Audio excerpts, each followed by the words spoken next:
Reality, captured in user-friendly symbols and processed for understanding.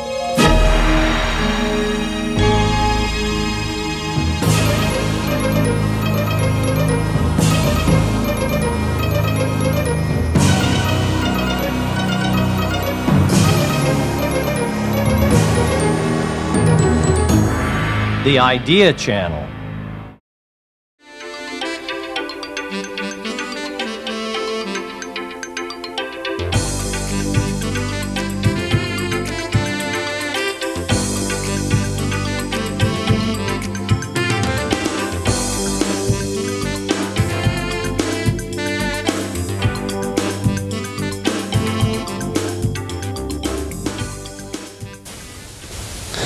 Larry, I'm interested in what you think is the future of teaching and research about sexuality in law schools. Is it going to be a field that is tacitly consigned to people who have a strong advocacy interest in it? I've noticed that most of the reviews of my book have been by feminists or male homosexuals, and I wonder whether it means this is a field that straight males or non-feminist women will avoid because they feel it's reserved for these sort of special pleaders. Well, I'm not sure these are special pleaders. I mean, one of the challenges of your book is to bring into focus much of the data that underlies our presuppositions or prejudices about this unspoken of area. And these, I would imagine, feminists and homosexual advocates are people who have spent a lot of time trying to understand the data. So in economic terms, we could say they have a comparative advantage in speaking of this over standard constitutional law professors who spend their time not thinking about data as much as Supreme Court opinions. So it wouldn't necessarily be advocacy that's driving them, just that these would be people who are in a better position to respond to your challenge, and your challenge is one which attempts to bring data into this discourse where before it was prejudice. I think the problem in this regard is when people approach a subject, such as your book or any other subject, from the point of view that I'm a feminist, I'm a spokesperson for this group, I'm a spokesperson for some other group, when obviously it should be approached in a more open intellectual manual and not in a kind of a group consciousness or an ideological position, because then you just get a kind of repetition of standard lines rather than kind of a fresh intellectual look at things. Well, it's unclear, though. Your book itself starts from a very distinctive perspective, a Millian framework of analysis which attempts to ask the libertarian question, how much regulation of sex should the government engage in? Now, that's certainly one distinctive perspective. I mean, it's interesting in the book where that perspective lapses. At times, one could say that you've forgotten the libertarian origins and fallen back on more traditional or maybe more conservative premises. But this is certainly not a book that gives up the perspective, single perspective. Midway or by the end, it seems focused on asking this question from a libertarian perspective, which is just one. It's certainly not a natural one. Well, I think libertarianism describes the normative orientation of the book, but much of it is concerned, and I would think the most important part, with positive analysis, which I should think would have an interest beyond the ideological. Apart from feminist and homosexual rights reviews of my book, there have been several conservative reviews, people like Roger Scruton or Midge Decter, and they also have a very ideological and hostile cast, as if it's a subject for warring ideologies rather than for scientific investigation. And law schools are so ideological that you wonder whether there is room for dispassionate examination of these issues. Well, there's a faith that you have in the, or maybe you don't have the faith, but a faith that the book presumes that that law could handle this data in a useful way. An interesting example of this right now is the debate going on in Colorado over Amendment 2, where a district court judge has been required to review a vast array of data, of the historical and social science data regarding homosexuality, to determine whether there's a compelling interest to discriminate in the allocation of civil rights laws for homosexuals. And the commentary that comes out of that, the descriptions of that trial, is that this is something way beyond the capacity of lawyers to deal with. That to the extent that this engages law directly, it's hard really to imagine the legal discourse incorporating this material in a way that will not have this tinge of ideology. Do you have more faith than the evidence so far suggests? The problem is that the judges have great difficulty dealing with this subject matter, partly because of its emotionality, but partly because the law schools and the universities generally have not prepared the ground. They haven't equipped these people. I wonder whether a problem is sort of pervasive skepticism about data. Do you find the reaction to your survey work is simply disbelief in many quarters? Well, then, when you turn to data and sex, the first thing you have to realize is how little there is out there.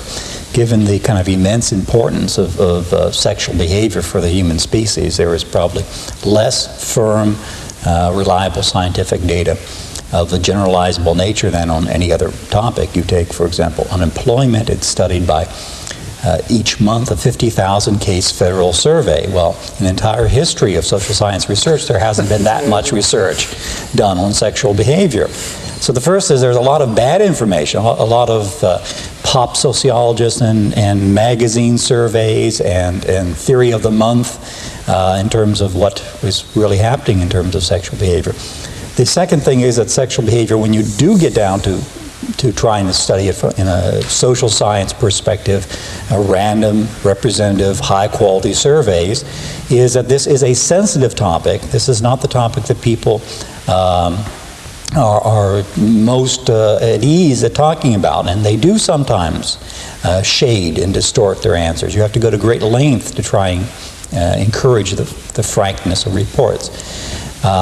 You then take this question that the data has to take and be viewed with a good deal of healthy scientific skepticism, and combine that with the idea that there are many groups with very strong ideological positions as to either what the truth is or what the truth should be.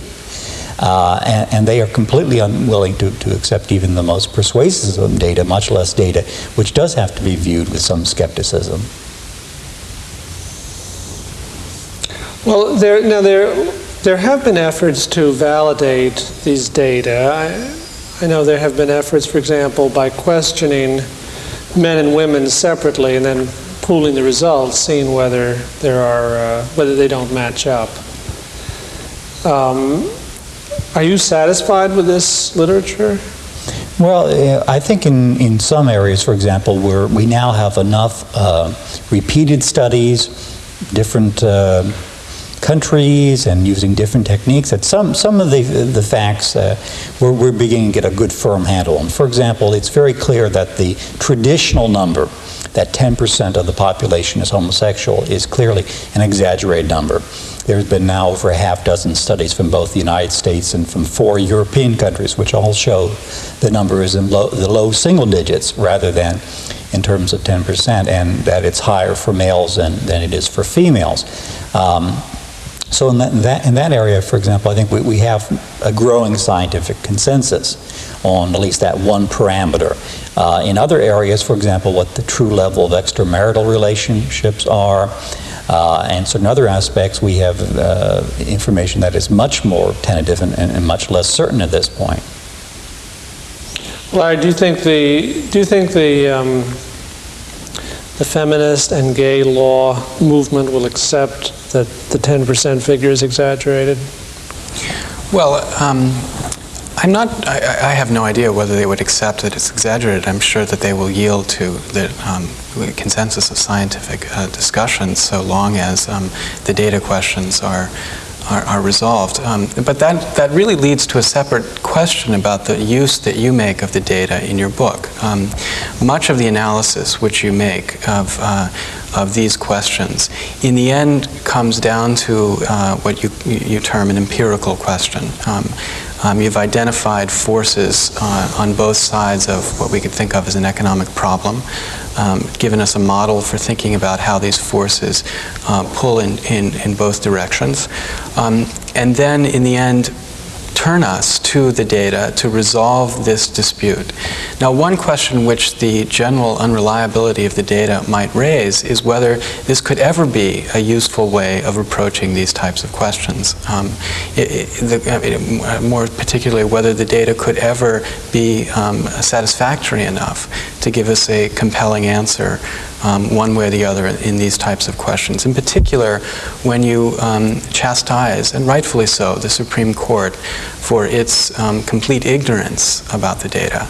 One wonders, in interpreting constitutional provisions in particular, even if the data, even if they had full understanding of the best of the data that there is today, one wonders whether the court could do anything better, whether the data supports a stronger conclusion one way or the other.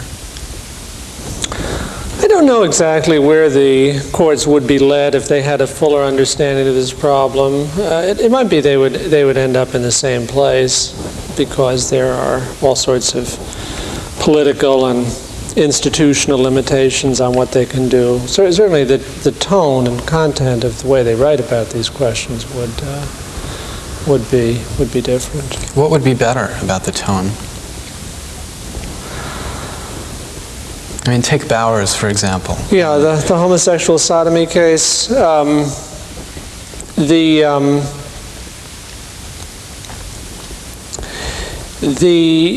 majority and concurring opinions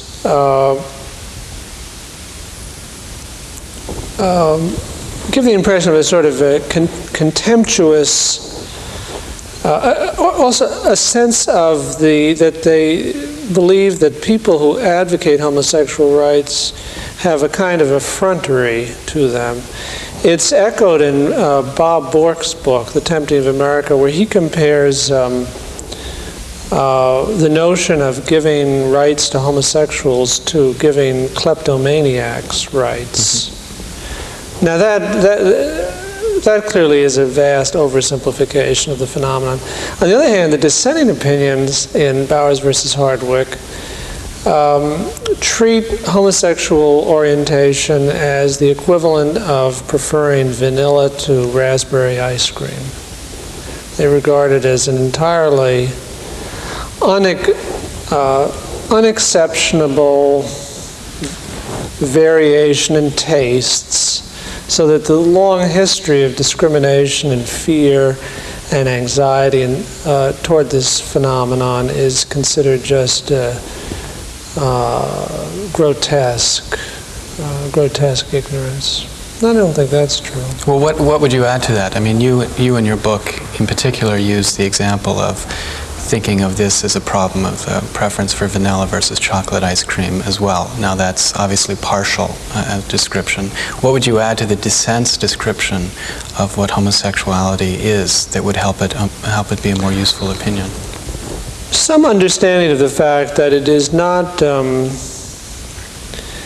not easy to assimilate homosexuals into the marital culture of a modern Northern European, North American society. I mean, one of the things I emphasize in the book is that in a culture of non-companionate marriage, loose emotional links between husband and wife, it's quite easy for, let's talk about men, even with strong homosexual preference, to function sort of unexceptionably in the social states of the society. They're not expected to form intimate emotional ties with their wives. So the fact that they don't find the wives sexually attractive is really not essential.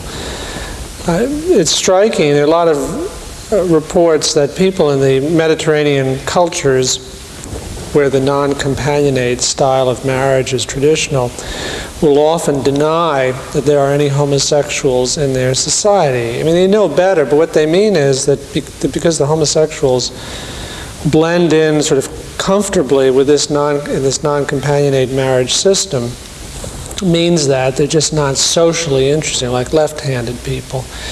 But in our society, where you expected that your wife will be your best friend and so on, it's difficult for male homosexuals to have satisfying marriages. Now, even in this era of the disintegrating marriage, it is difficult for people who opt out of that institution to fit in comfortably. I mean, look how disturbed parents are generally if they find out that their children are homosexual, because they feel that's excluding them from this essential institution. Even though not all people are married, not all heterosexuals marry, not all who do marry have children, not all have children that, looking back, they'd like to have had. But nevertheless, so I think there is a problem. It's not entirely, vicious and inexplicable that homosexuals occupy such a sort of controversial niche in a society like ours. And recognition of that is entirely missing in the dissent. That's why also some people find incomprehensible the military attitude on homosexuality. It may be wrong and exaggerated and so on, but when you think of how the overall sexual marital structure of society, it's not entirely surprising that there should be these serious tensions. So that seems to me to be some awareness of that seems to me to be missing in the public and judicial engagement in the subject. But had that awareness been in the dissent, I take it you ultimately would have dissented from the decision in Bowers. At least in your book, you state that the sodomy laws should be repealed, at least. I think those laws are ridiculous and should be repealed. I don't know about that. Whether the Supreme Court should be the agent of repeal, that's a much more difficult question. Even if you thought the laws were grotesque and functionless, it's a difficult question what to do about them. In fact, one of the things I find most disturbing about Bowers versus Hardwick is that there was a very serious question whether the case met the usual criteria for having a federal lawsuit, namely that there really was a controversy. It's true that Hardwick had been arrested for violating the Georgia sodomy law, but he was not prosecuted, and nobody had been prosecuted in Georgia for violation of the sodomy law for the last 40 years. So whether the law, maybe Hardwick or somebody could have explained some, could have set forth some hypothesis as to how this unenforced law actually has consequences, as it may, for all I know. But that wasn't done, and a cautious Supreme Court, I think, would have ducked the case and say, we want a case where we really are convinced that this law is hurting people. Well, your own description of the case, though, shows that Hardwick actually was presenting what was a real concern. His concern was not primarily the concern that the case ultimately revealed. His concern was that he was being harassed by local police merely because he was a homosexual. The local police would drive around the bar which he frequented. They harassed people coming out of the bar. This bar was a known gay bar. The basis of his arrest was the fact that he was seen coming out of the bar with an open container. There's some evidence of discriminatory enforcement of that law against homosexual bars as opposed to any other type of bar. They followed him back to his home in order to enforce an arrest warrant, as you said, and then came into his home to find him making love in his house. Hardwick's concern was a general attitude of the Georgia police to harass these people merely because they were homosexual, not the more abstract question, which is how the court ultimately decided about the status of these laws. But the fact that you say that you don't know how ultimately you would come out in the constitutional question, I think raises again what the relevance of all of this should be for the constitutional question. How could it have really helped the social scientific data as opposed to the data that I just described about the facts? How could it really have helped a court come out with a better answer? Well, before I answer that, let me just say a word about the facts of Hardwick. Two points. First, I think you're basing your facts in large part on the interviews that Hardwick gave after the case was decided, and various newspaper and magazine articles written about the case. Because there's a lot of this background as to the harassment and so on is not actually in the case itself.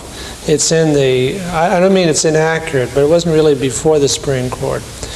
The other point is the relationship between police harassment of homosexuals and sodomy law is very complicated.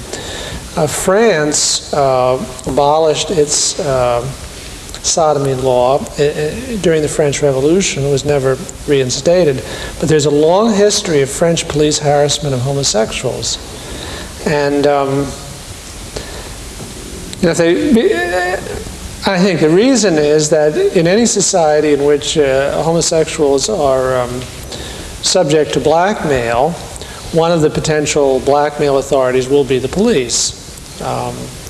So, again, if the Georgia police are harassing homosexuals, there is still a question what relation that harassment has to the law, whether enjoining the enforcement of the law would be effective means. On your larger and more fundamental question, what is the payoff for law of this kind of social science data? Possibly not large, because if you think of two great areas in which there is homosexual rights litigation. One are the sodomy laws, and the other is the military discrimination. In the military discrimination, there's this strong judicial tradition of sort of hands-off, and that may dominate and swamp all the data that could be obtained about how homosexuals actually perform in armed forces the world over and historically.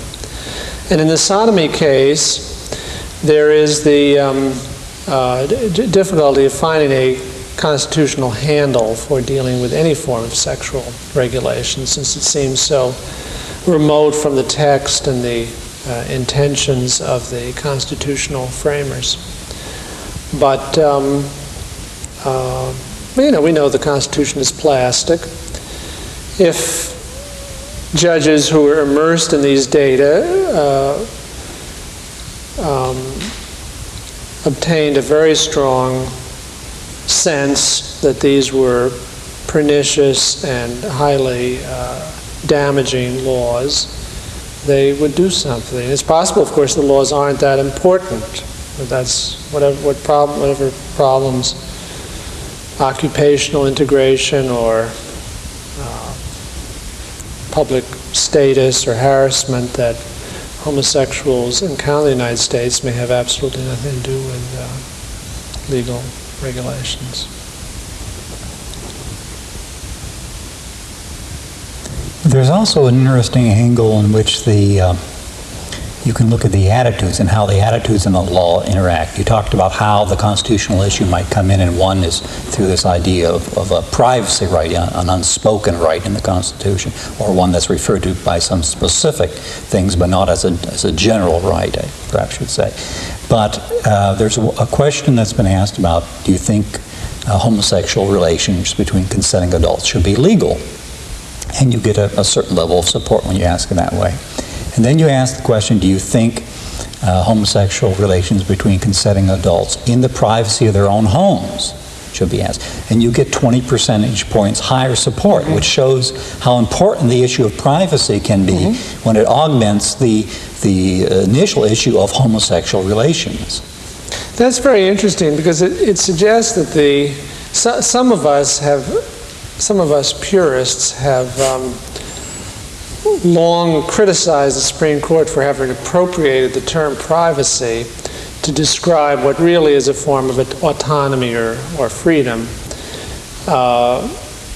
Because, you know, you don't think of abortion, and abortion is not the same sort of an abortion right is not the same sort of privacy right as even a right, you know, not to be harassed by telephone solicitors, or a right not to have your arrest record publicized. So concealment and seclusion are sort of at the core of the ordinary language use of the word privacy.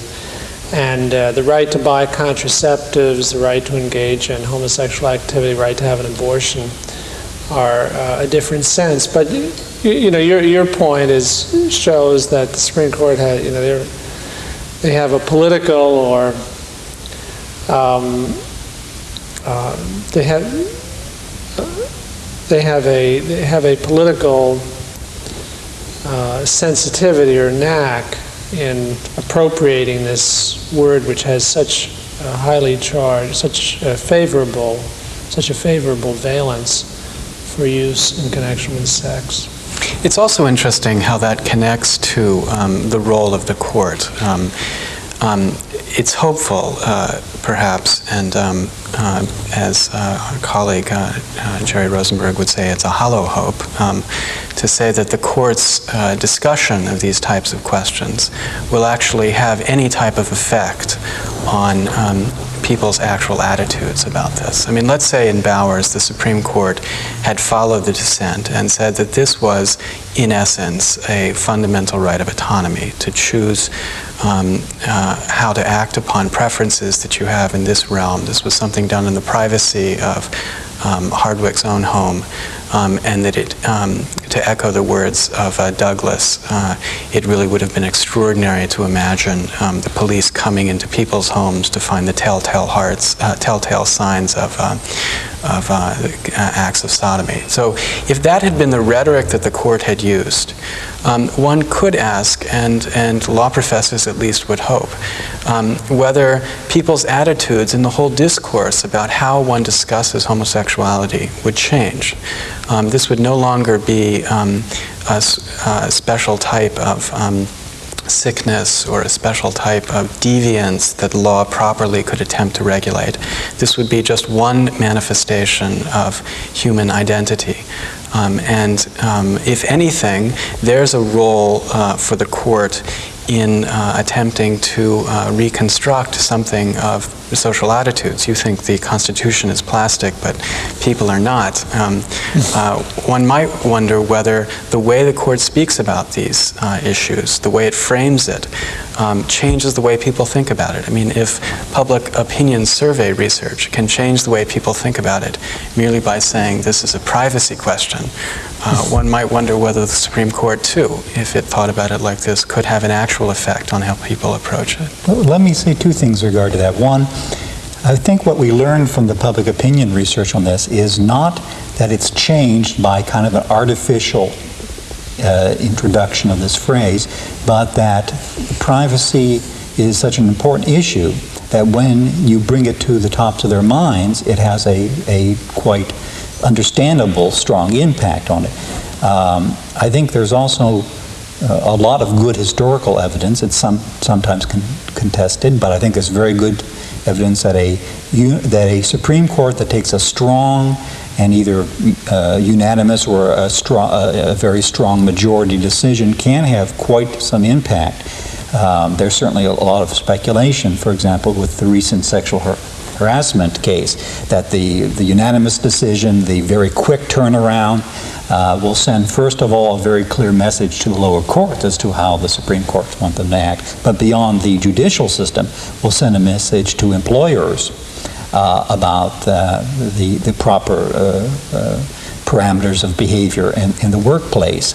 And I think that speculation is probably correct, that this, along with a series of other governmental and judicial decisions, will help to take in both sensitize and ultimately change attitudes and behaviors in this case in regard to sexual harassment, but also, of course, in terms of potentially other areas of sexual behavior, in terms of for example, there is a very good series from our own organization that shows that when the Supreme Court made the Roe versus Wade decision, that this moved public opinion about 10 percentage points into an accepting of abortion decision. It had now been legitimized by the Supreme Court. It did not change, all minds, as we see now, 20 years later, that they're still very divisive. But there was a discernible difference, and we can even show that this difference occurred exclusively among those who had heard about the Supreme Court decision. So we can kind of narrow it down, saying it wasn't just general social change, it wasn't just a general liberalizing, but that the increased approval were among those who were aware of the decision in 73. Well, that suggests maybe a reversal of the method that Dick, you were suggesting. I mean, if we focus first on the court as articulating principle, which you would scorn because it sounds like it's removed from the data, but thinking first about principle and then looking to the data to see whether the data contradicts this in any firm way, that seems to accord more fully with the actual court practice in how they should think, or at least how con law professors would say they should think about these questions. I mean, we could take the marriage example, which I think is a striking example in your own book of how not focusing first on the principle or thinking primarily about the principle or losing sight of that can lead one down a more traditional conservative path. You raised the question of whether homosexual marriage should be approved or should be permitted. And you start by saying that we libertarians will ask first whether there's a good third-party reason for prohibiting it. And then instantly you move into 3 reasons why it should not be ultimately permitted, although you don't reach a final conclusion in the book. And the first reason has not to do with a libertarian concern. The reason is that the state should not give sanction or give its endorsement to a way of life which you characterize as inferior. And the second has to do with the informational costs of homosexual marriage, and the third with the question of whether we want to spend money or we want to accord these benefits. Now, just think about the first for a second. You say in the book that the state should not give its endorsement to this way of life. Even from an economic perspective, it's an odd conclusion. I mean, one might say that it's an unfortunate state of life to grow up in a ghetto in America. And one might also say it's an unfortunate state of life to have to work in McDonald's. But it would not follow that for one living in a ghetto, the choice to work in McDonald's is a bad choice. So even if you think that homosexual lifestyle, which I would say is a contentious, and I wouldn't agree, but a homosexual lifestyle is an inferior lifestyle, the proper economic question, it would seem, would be on the margin whether this would be an improvement to the situation that homosexuals face if the state were to permit this type of marriage relationship. And even if, on average, this is less beneficial or less beneficial form of lifestyle, given all that you've said about the fact that this is not ultimately just a simple choice, it would seem that you would be directed to ask whether it wouldn't be better for homosexuals to be in a position to choose this as one type of life. And if they, as a libertarian would say, voluntarily choose it as a way of life, why wouldn't that be all that a libertarian would need to know this was perfectly acceptable? Well, I don't like your term inferior lifestyle. I don't think I used that term. What I said was I don't think, even in a tolerant society, that the homosexual lifestyle, if you want to call it that, the homosexual life, is going to be, on average, as happy a one as a heterosexual. I think there are barriers that are, that are not connected with intolerance, but have to do with the nature of men, and men pairing off with other men rather than women. that creates problem. But inferior makes it sound as if I'm making a moral judgment or suggests kind of a caste system where you have inferiors. But from a utilitarian standpoint, less happy would just be an inferior lifestyle. But I'm happy to, I mean, that's perfectly fine to say. Yeah, an inferior has overtones. That's fine. So if we say not inferior. My only concern was that permitting the marriage might convey, and it might put the government in the position of propagating a kind of false view of the equality of potential happiness of homosexual and heterosexual union. Because I would expect homosexual marriages to be even more unstable, and homosexual among men to be even more unstable than the heterosexual. That's one point. The other point is the libertarian position on marriage has to be a complicated one, because after all, marriage is a status which the state allows you to enter. It's not a private contract. You could say that from the libertarian standpoint, the whole institution of marriage is somewhat anomalous, and that it should be looked at as a form contract. The people ought to be permitted to vary as they want. It is a puzzle that we have, that we don't allow, for example, 5-year marriages. We'd allow that with other employment type contracts. Why not with this? Right, but taking just the libertarian perspective with respect to homosexual marriage, why is it a relevant concern for the libertarian perspective that this might, on average, be a less happy form of life? For a homosexual, whatever the level of his happiness is here, why wouldn't the libertarians say, obviously you should make the choice available to him to enter into a marriage? But I think this is sort of American sort of TV sentimentality. I mean, the Danes and the Swedes, for example, I think are more realistic people than Americans. I mean, they realize that marriage is tied up historically with heterosexual relationships with an expectation of children, not all the time. So what they have said is, I mean, the Danes do it in the cleanest way.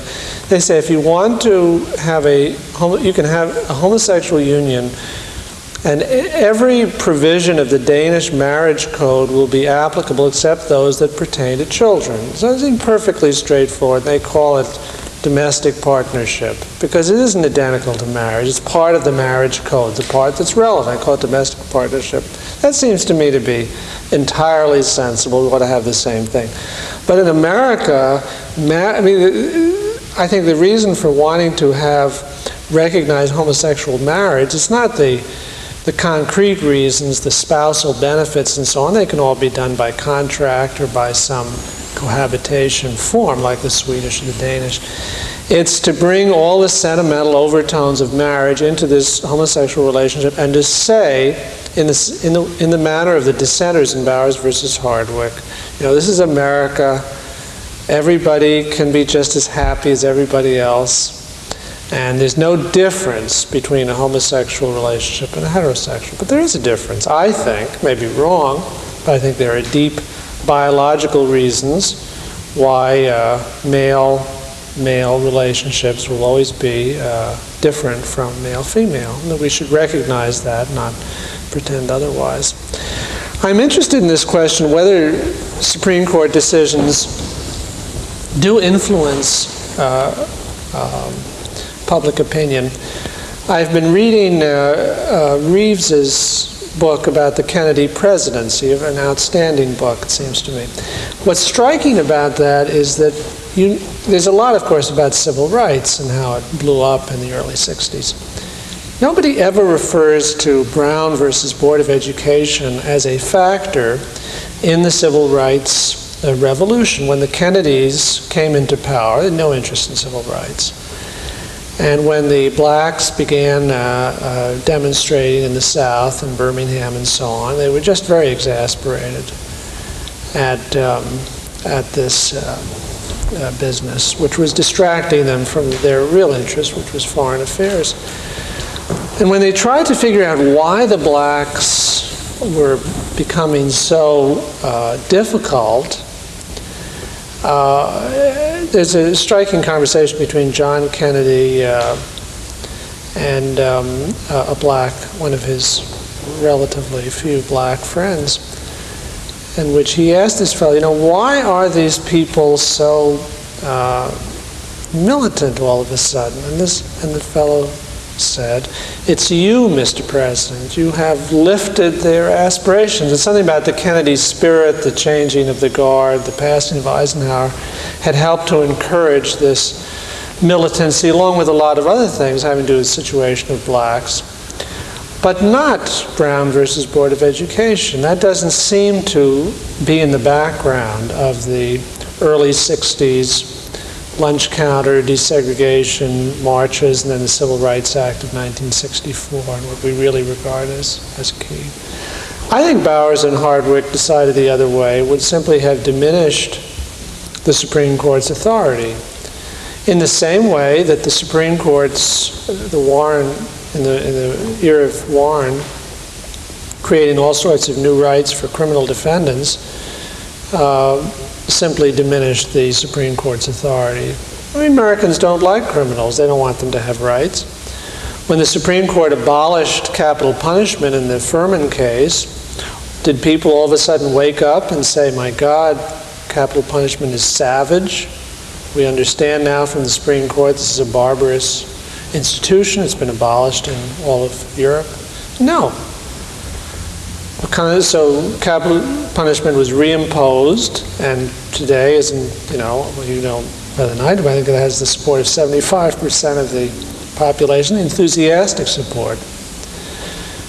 So it may be that with Roe versus Wade, some other cases have had a legitimating effect on social practices, but I think where there are strong emotional, because after all, there are a lot of people on the fence on abortion, but I think where there are very strong emotional feelings, as there are in this country about homosexuality, as your polls show year in and year out, I think I think it's a good thing about Americans. They tend not to take their cues from officials. And the Supreme Court justices, other judges, they're just another bunch of officials, de haut en bas, the educated, the civilized, telling hoi polloi how they ought to think. I don't think they...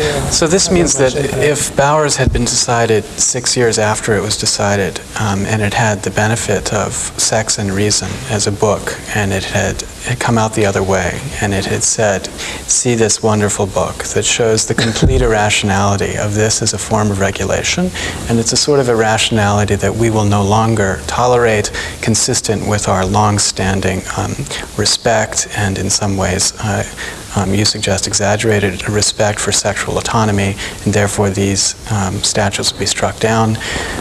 You think that would have just had the response of weakening the institution, which I guess might raise the question. Well, like I'm sorry. It might raise the question how useful this type of analysis will be ultimately to the legal culture and the legal political culture. Well, Bowers versus Hardwick would have been a significant decision for us lawyers anyway, if it had gone the other way, even if it didn't affect American thinking about homosexuality. One reason it could not have gone the other way, I think, was AIDS, which is not mentioned in any of the opinions. And I think before the Supreme Court could take on an issue of this sort in a serious way, it would have to be able to think about the relationship between the sodomy laws and AIDS. And probably there's none. And that sodomy laws are not a way of fighting AIDS. But they, I think, have to be able to think through this situation and satisfy themselves on that before they can decide such a case. But I would think that sexual regulation, the economics and social science and data about sex, would be important in law school, even if it did not result in fundamental changes in legal doctrine, or even if it did so over a very long period of time.